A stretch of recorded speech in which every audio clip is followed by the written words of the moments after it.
Hello friends, இன்றைக்கி நம்ம பன்னீர் டிக்கா எப்படி செய்யலான்னு வாங்க பார்க்கலாம். இது வரைக்கும் கோவை ஈட்ஸ் சேனலை சப்ஸ்கிரைப் பண்ணாதவங்க மறக்காமல் சப்ஸ்கிரைப் பண்ணிக்கோங்க. பன்னீர் டிக்கா செய்கிறதுக்கு ஃபஸ்ட்டு ஒரு பாத்திரத்தில் 1 லிட்டர் பால் எடுத்துக்கோங்க. அது நல்லா கொதிக்கட்டும். அதுக்குள்ளே ஒரு 3 லெமன் எடுத்து ஜூஸ் எடுத்து வச்சுக்கோங்க. பால் நல்லா கொதிக்கும் போது இந்த ஜூஸில் கொஞ்சம் கொஞ்சமாக சேர்த்துக்கோங்க. சேர்த்து நல்லா மிக்ஸ் பண்ணுங்கள். பால் நல்லா திரஞ்சு வந்துடும். பாருங்கள், கொஞ்சம் திரஞ்சு வருது. இன்னும் நல்லா கொதிக்கட்டும். கொதிச்சிச்சுன்னா தண்ணி தனியாக பால் தனியாக பிரிஞ்சிடும். பாருங்கள், நல்லா பிரிஞ்சிருச்சு. இப்போ இதை ஒரு வடிகட்டிக்கு மாற்றிடலாம். வடிச்சிருங்க அந்த தண்ணி எல்லாத்தையும். வடிச்சிட்டு இந்த பன்னீரை நல்லா கழுவிக்கோங்க. அந்த லெமன் ஃப்ளேவர் இருந்ததுன்னா புளிக்கும் பன்னீர், நல்லா இருக்காது சாப்பிட்றதுக்கு. அதனால் நல்லா கழுவிட்டு தண்ணி எல்லாத்தையும் நல்லா டைட்டாக வடிச்சிருங்க.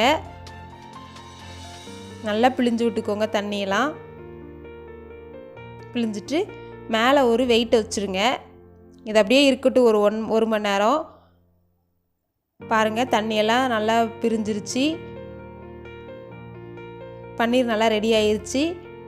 நம்ம என்ன ஷேப்புக்கு வேணுமோ அந்த ஷேப்புக்கு கட் பண்ணிக்கலாம் பன்னீரை. பாருங்கள், நல்லா சாஃப்டாக இருக்குது பன்னீர்.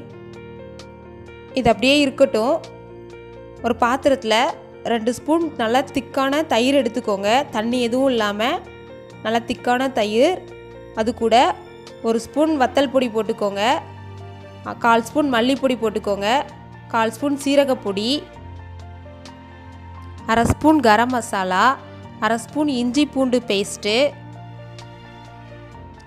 1/2 ஸ்பூன் உப்பு போட்டுக்கோங்க. அப்புறம் ஒரு 1/2 எலுமிச்சம்பழத்தை பிழிஞ்சு விட்டுக்கோங்க.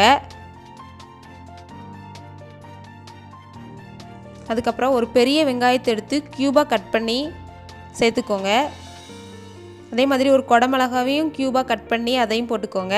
அப்புறம் 250 கிராம் பன்னீர் அதையும் சேர்த்து நல்லா மிக்ஸ் பண்ணிக்கோங்க.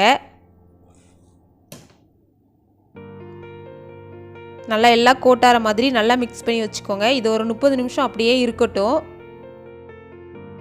ஒரு டூத்பிக் எடுத்துக்கோங்க. எடுத்து ஒரு வெங்காயம், ஒரு பன்னீர், ஒரு குடமிளகா, இதே மாதிரி எல்லாத்தையும் குத்திக்கோங்க. 3 ஒரே சைஸில் இருக்கிற மாதிரி கட் பண்ணிக்கோங்க. அப்போ தான் ஈவனாக வேகும். இதே மாதிரி எல்லாத்தையும் குத்தியாச்சு. இப்போது பேனில் கொஞ்சமாக எண்ணெய் ஊற்றி ஒவ்வொன்றையாக வச்சிடலாம். இதே மாதிரி வரிசையாக வச்சுக்கோங்க.